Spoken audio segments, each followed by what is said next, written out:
I cannot beat Michael Bloomberg on the airwaves.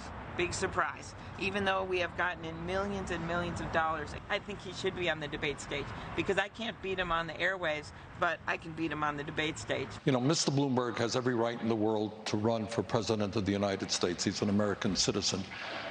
But I don't think he has the right to buy this election. Democratic presidential candidates ramping up their attacks on 2020 opponent Michael Bloomberg ahead of tonight's big debate in Nevada. The billionaire qualifying for his first ever primary debate after a recent surge in his poll numbers. Let's bring in Marc Thiessen. He is, of course, former speechwriter for George W. Bush, the president, George W. Bush, and Fox News contributor. Marc, good morning to you. Good morning, Ed. Ninth and perhaps most important debate for Democrats in this primary campaign. Yeah. No, absolutely. I mean, I think Amy Klobuchar was right. They can't beat him on the airwaves, so they've got to beat him on the debate stage, and this is their first chance to do it where the playing field is even.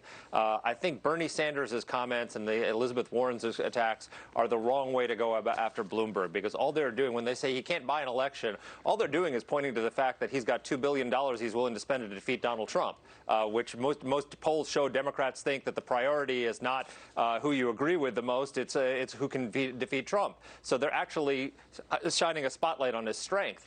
The way to go after Bloomberg, and we'll see if they do it tonight, is to make the case that, look, Democrats have to bring back the Obama coalition if they want to win in 2016, and he's the wrong person to bring back the voters that they lost in 2016, which are African Americans and working class voters. They should go after him about the stop and frisk comments, because what he said wasn't even a defense of stop and frisk; it was a defense of racial profiling, and that makes him anathema on the African Americans. And the whole gray matter comments that came out this weekend basically say, you know, the Democrats always line is always, if you're a working class American, learn to code. He basically said these working class people aren't smart enough to learn to code because they don't have enough gray matter. Yeah. The working class Americans don't want to vote for somebody who has contempt for them. Those were the comments about farmers. You're right, gray matter as well in there. They've insisted that it wasn't elitist or out of touch, but you can bet these candidates tonight are going to have a field day. I can tell in your laughter. You know what, Marc?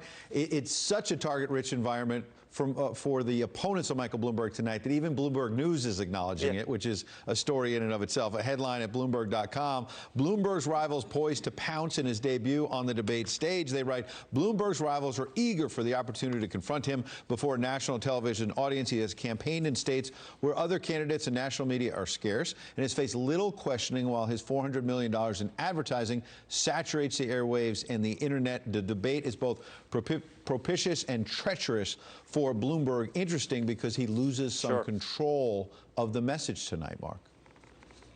No, absolutely. It's an even playing field. They're all standing there on the debate stage. They all get roughly equal time, especially now that we have a smaller group. But look, the reality is that he's trying to steal or win the electability lane that Joe Biden has given up. He wants to make the case that he's the most electable Democrat, which is a very powerful message in a party that's completely consumed by Trump derangement. They just want to get rid of Donald Trump. They don't care who it is who will do it, as long as they can beat Donald Trump. They have to stop going after him for buying an election and start going after him for the fact that he can't win over these African Americans, the fact that he said about farmers that anyone can farm. You just throw a seed in the ground and pour some water on it and you've got corn. And these farmers don't have gray matter. These are the things that make him vulnerable because they specifically show that he's alienating the exact group of voters that abandoned them in 2016 and that they need to win back if they're going to beat Donald Trump. Marc, I got less than a minute, but Advertising Analytics tweeted this out this morning. Michael Bloomberg, the highest spending presidential candidate now of all time in American history. They say, according to our data, he spent $338.7 million on traditional media, the ads, surpassing Barack Obama in 2012. And Marc, he's only been in the race for 3 months.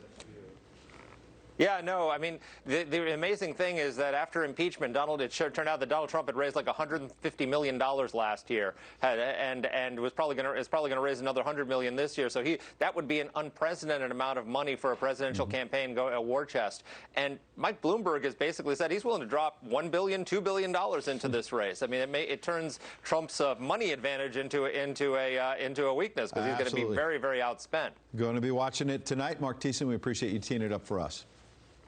All right, take care. Julie. People in the South, Ed, starting to assess the damage after a historic